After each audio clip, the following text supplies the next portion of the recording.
ISKCON Hindu ধর্ম অবলম্বনেরই একটি জঙ্গি সংগঠনের নাম হলো ইসকন। এদের মূল টার্গেট হচ্ছে হিন্দুত্ববাদ প্রতিষ্ঠা করা এবং অখণ্ড ভারতের স্বপ্ন প্রতিষ্ঠা করা। বিভিন্ন দেশে ইসকনদের জঙ্গি আচরণ, সন্ত্রাসী কর্মকাণ্ডের কারণে পৃথিবীর বিভিন্ন দেশে তাদেরকে চিরতরে নিষিদ্ধ করে দিয়েছেন। তাদের কার্যক্রম ওই সমস্ত দেশগুলোতে চলতে পারবে না। এরা জঙ্গি বলে এদের সব ধরনের কর্মকাণ্ড বন্ধ করে দিয়েছেন। বাংলাদেশে গত 16.5 বছরে আওয়ামী শাসন আমলে ইসকন এরা খুব শক্তিশালীভাবে তাদের গোড়াকে মজবুত করে নিয়েছেন। এখন এমন একটা পর্যায়ে গেছে যে ইসকনরা তাদের বিরুদ্ধে কি অবস্থান নিতে পারে না। তাদের যেই অপতৎপরতা এবং যেই সন্ত্রাসী কর্মকাণ্ড খুব ভয়ানক, এদের অপতৎপরতা এবং এদের সন্ত্রাসী কর্মকাণ্ডের ব্যাপারে আমরা যারা সচেতন মহল সমাজের ভিতর আছে, শিক্ষিত মানুষ আছে, তারা অনেকেই জেনে থাকে। আমরা সবাই কম বেশি জানি বর্তমান সম্প্রতি সময় সবচেয়ে আলোচিত একটি বিষয় ইসকন। যে সমস্ত হিন্দু রয়েছে, সনাতন ধর্ম অবলম্বী রয়েছে, তাদের সাথে ইসকনদের সাথে অনেক বিষয় পার্থক্য রয়েছে।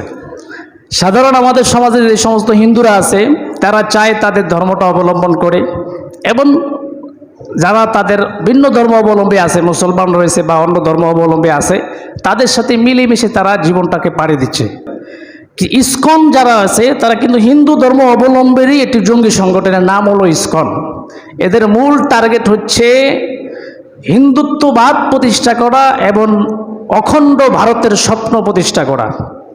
বিভিন্ন দেশে ইসকনদের জঙ্গি আচরণ, সন্ত্রাসী কর্মকাণ্ডের কারণে পৃথিবীর বিভিন্ন দেশে তাদেরকে চিরতরে নিষিদ্ধ করে দিয়েছেন। তাদের কার্যক্রম ওই সমস্ত দেশগুলোতে চলতে পারবে না। যেমন তার ভিতরে অনেকগুলো দেশ রয়েছে। সিঙ্গাপুর স্বাধীন হওয়ার পরে প্রতিষ্ঠিত হওয়ার শুরুতেই ইসকনদের সমগ্র কর্মকাণ্ডকে বন্ধ করে দিয়েছেন, এবং মালয়েশিয়াতে ইসকনদের সব কার্যক্রম বন্ধ, সৌদি আরব ইসকনদের কার্যক্রম বন্ধ, আফগানিস্তান ইসকনদের কর্মকাণ্ড বন্ধ, চীনে ইসকনদের কর্মকাণ্ড বন্ধ, ইত্যাদি অনেকগুলো দেশ রয়েছে পৃথিবীর। ম্যাক্সিমাম দেশে এরা জঙ্গি বলে এদের সব ধরনের কর্মকাণ্ড বন্ধ করে দিয়েছেন। বাংলাদেশে গত 16.5 বছরে আওয়ামী শাসন আমলে ইসকন এরা খুব শক্তিশালীভাবে তাদের গোড়াকে মজবুত করে নিয়েছেন। এখন এমন একটা পর্যায়ে গেছে যে ইসকনরা তাদের বিরুদ্ধে কি অবস্থান নিতে পারে না। তাদের যেই অপতৎপরতা এবং যেই সন্ত্রাসী কর্মকাণ্ড খুব ভয়ানক, এদের অপতৎপরতা এবং এদের সন্ত্রাসী কর্মকাণ্ডের ব্যাপারে আমরা যারা সচেতন মহল সমাজের ভিতর আছে, শিক্ষিত মানুষ আছে, তারা অনেকেই জেনে থাকে। যেমন এদের মূল যেই মিশনগুলো, হিন্দুত্ববাদ প্রতিষ্ঠা করার ক্ষেত্রে যারা এটাকে বাধা প্রদান করবে, হিন্দুত্ববাদ প্রতিষ্ঠা করতে দিবে না, এবং ভারতের অখণ্ড স্বপ্ন বাস্তবায়নের প্রতিবন্ধকতা যারা তৈরি করবে সমাজের ভিতর, রাষ্ট্রের ভিতর, তাদেরকে গুম করে ফেলা, হত্যা করে ফেলা। এবং তাদের সবচেয়ে বড় মিশন হচ্ছে মুসলিম নারীদেরকে প্রেমের ফাঁদে ফেলে তাদেরকে গণধর্ষণ করা, বিদেশে পাচার করে দেওয়া। ম্যাক্সিমাম দেখা যায় ইন্টারনেটে মুসলিম মেয়েদের সাথে হিন্দুদের সম্পর্ক, মুসলিম অনেক মেয়েদেরকে ভুলিয়ে বালিয়ে প্রেমের সম্পর্কে জড়িয়ে তাদের ইজ্জতকে খরণ করে এবং বিদেশে পাচার করে দেয়। এগুলো আমাদের দেশে অহরহ হয়ে থাকে। বিশ্বের অনেকগুলো রাষ্ট্রে শুধু এই সমস্ত কর্মকাণ্ডের ব্যাপারে তাদেরকে নিষিদ্ধ করে দিয়েছেন এই জঙ্গি সুলভ আচরণ করার কারণে। আমাদের দেশে সবচেয়ে উল্লেখযোগ্য যে সমস্ত ঘটনাগুলো ইসকন ঘটিয়েছে, এরপরেও আমরা সুস্থ কোনো বিচার এখন পর্যন্ত পাইনি। যেমন গত কয়েক মাস পূর্বে আমাদের জাতীয় পতাকার উপর গেরুয়া পতাকা টানিয়েছেন ইসকনেরা। এটা আমাদের দেশের জন্য খুবই লজ্জাজনক, এবং এটা দেশদ্রোহিতার কাজ করেছে। যার পরে চিন্ময় দাস নামের একজন ইসকনের যে লিডার ছিল, তাকে কিন্তু গ্রেপ্তার করেছে, আমরা জেনেছি। তাকে গ্রেপ্তার করার পরে যখন আদালতে উঠেছেন, তার অনুসারী যারা ছিলেন সন্ত্রাসী ইসকন বাহিনী, তারা দেশীয় অস্ত্র নিয়ে আদালতে গিয়েছেন। আদালতে আমাদের একজন অ্যাডভোকেট ভাই সাইফুল ইসলাম আলী, তিনি বাধা দিয়েছেন। বাধা দেওয়ার ফলে তাকে প্রকাশ্যে নিয়ে গিয়ে তাকে জবাই করে দিয়েছেন। এখন পর্যন্ত যাদেরকে গ্রেপ্তার করেছেন তাদের ব্যাপারে কিন্তু সুস্থ কোনো বিচার এখন পর্যন্ত মিলে নাই ইসকনদের বিরুদ্ধে। দ্বিতীয় নম্বর, ইসকনদের যেই কর্মকাণ্ড সবচেয়ে আলোচিত, গাজীপুরে 13 বছরের একটি মেয়ে, মাদ্রাসার একটি মেয়ে, গাজীপুরের 13 বছরের, তারে 3 দিন ধরে অপহরণ করে গণধর্ষণ করেছে এই ইসকন সদস্যরা। এর নেতৃত্বদাতা, যার নাম হলো বিজয় দাস, তার নেতৃত্বে 5 জন সদস্য ইসকনের একটি 13 বছরের মুসলিম নারীকে নিয়ে 3 দিন পর্যন্ত ধর্ষণ করছে।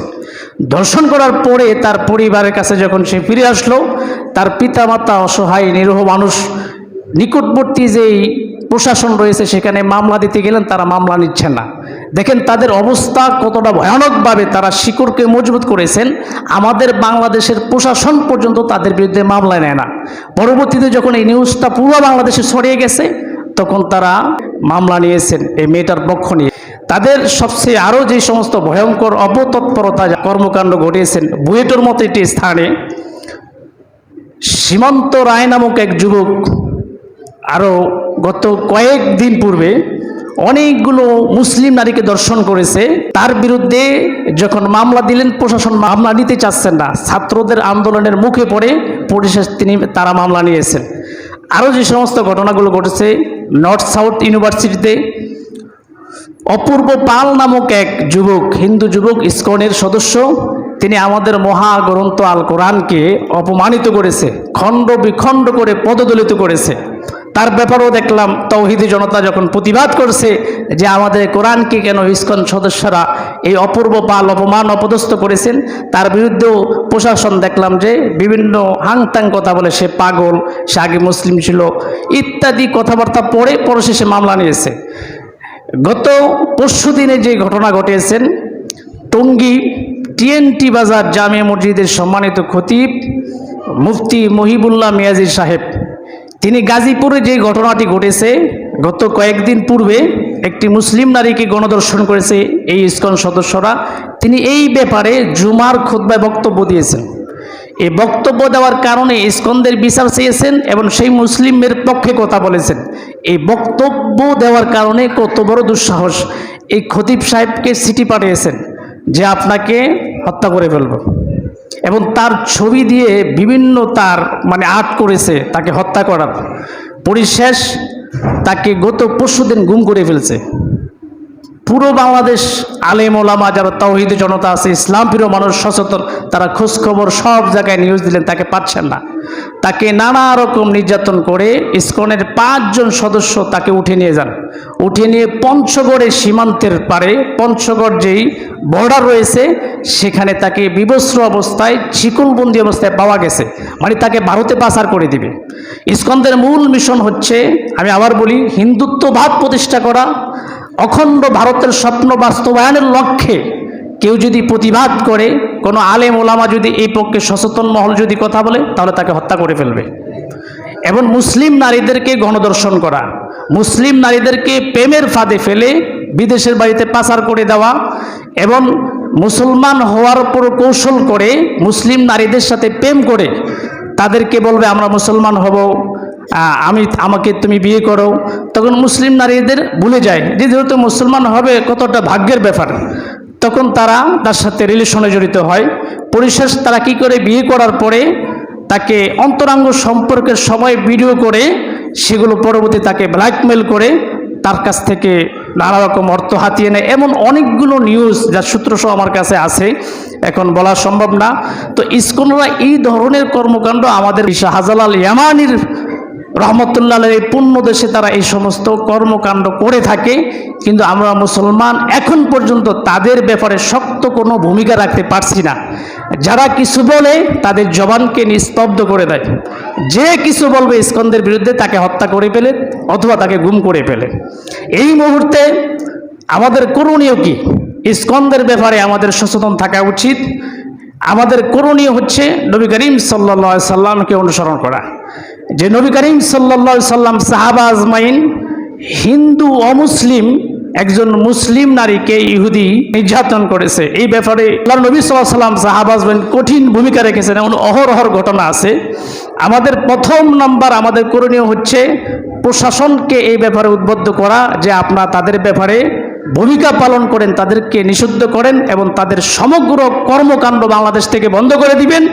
এবং তারা যে হত্যাকাণ্ডের সাথে জড়িত আমাদের সাইফুল ইসলাম আলিফ ভাইকে একজন সরকারি আইনজীবীকে হত্যা করেছে, 13 বছরের শিশুকে নির্যাতন করেছে, এবং অহরহ ঘটনা ঘটিয়েছেন। যারা জড়িত আছে তাদেরকে ফাঁসির রায় দিতে হবে। দ্বিতীয় নম্বর, আমাদের যেটা করতে হবে, মুসলমান ঐক্যবদ্ধ হতে হবে। আমরা কে আওয়ামী লীগ, কে বিএনপি, কে জামাত, কে চরমোনাই, কে আহলে হাদিস, কে ওয়াহাবি, কে সুন্নি, কে হানাফি, এই ধরনের বিষয়গুলোকে লক্ষ্য না করে মুসলমান সব ঐক্যবদ্ধ হইতে হবে। আল্লাহ বলেন, ওয়াতাসিমু বিহাবলিল্লাহি জামিয়া, তোমরা আল্লাহর রশিকে মজবুত করো, আল্লাহর দ্বীন কিতাবকে আঁকড়ে ধরো, এবং তোমরা পরস্পর দ্বন্দ্ব সব কিছু বলে গিয়ে মুসলমান সব ঐক্যবদ্ধ হও। এখন এই ইসকনদের ব্যাপারে আমরা ভূমিকা পালন করতে হলে ঐক্যের বিকল্প কোনো পদ্ধতি নাই। তৃতীয় নম্বর, আমরা যেটা করব, আমরা তাদের সাথে কোনরূপ সম্পর্ক রাখা সম্পূর্ণ নিষিদ্ধ করে দিব যারা ইসকন আছে। আল্লাহ বলেন, ইয়া আইয়ুহাল্লাযীনা আমানু লা তাত্তাখিযু আবাকুম ওয়া ইখওয়ানাকুম আউলিয়া ইন ইসতাহাব্বুল কুফরা আলাল ঈমান। আল্লাহ বলেন, হে ঈমানদাররা, তোমাদের ভাই পিতামাতা যদি ইমানের অপেক্ষায় কুপুরিকে, শিরিকি কাজ কর্মকে বেশি প্রাধান্য দেয়, তোমরা তাদের সাথেও বন্ধুত্ব রাখবে না। আল্লাহ এখানে নিজের ভাই, আপন পিতামাতা সম্পর্কে বলেছেন। যদি দেখো তারা কুপুরকে, শিরিকি কর্মকাণ্ডকে ইমানের অপেক্ষায়, ইসলাম ধর্মের অনুসারী, ইসলাম আল্লাহর বিধানের অপেক্ষায় শিরিকি কর্মকাণ্ড, কুফুরি কর্মকাণ্ডকে প্রাধান্য দেয়, তাদের সাথে বন্ধুত্ব করতে নিষেধ করেছেন। সুতরাং ইসকন একটি জঙ্গি সংগঠন। এই সংগঠনের ব্যাপারে আমাদের সচেতন থাকতে হবে। আমরা এদের সাথে কোনোরূপ সুসম্পর্ক রাখবো না, এবং আমাদের যুবক তরুণ তরুণীদেরকে সচেতন করব। বিশেষ করে আমাদের মেয়েরা কার সাথে উঠা বসা করে, স্কুল কলেজে পড়ে, স্কুলে পড়ে, কলেজে পড়ে, আমার মেয়ে কার সাথে বন্ধুত্ব করে, কার সাথে কথা বলে, এই ব্যাপারে আমরা প্রত্যেকটা সচেতন গার্ডিয়ান সতর্ক থাকবো আজ থেকে। রাজি আছে তো ইনশাল্লাহ?